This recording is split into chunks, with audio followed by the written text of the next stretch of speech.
Miss soft drink nga. Anong klase soft drink? Yung carbonated. Carbonated? Ano yun? Carbonated. Capital D-W-K-C. Carbonated. Naintindihan mo? Hindi ho eh. Hindi mo pala naintindihan eh. Bigyan mo na lang ako kahit na anong soft drink dyan. Okay.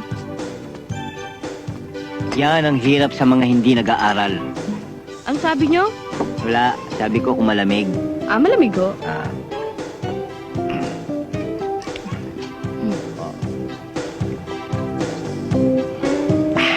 Lamig? Bakit? Bayan. Tapos na kayo? Oh, Hindi pa ubos ganyan uminom ang mga S. Anong S? S. Mga sosyal.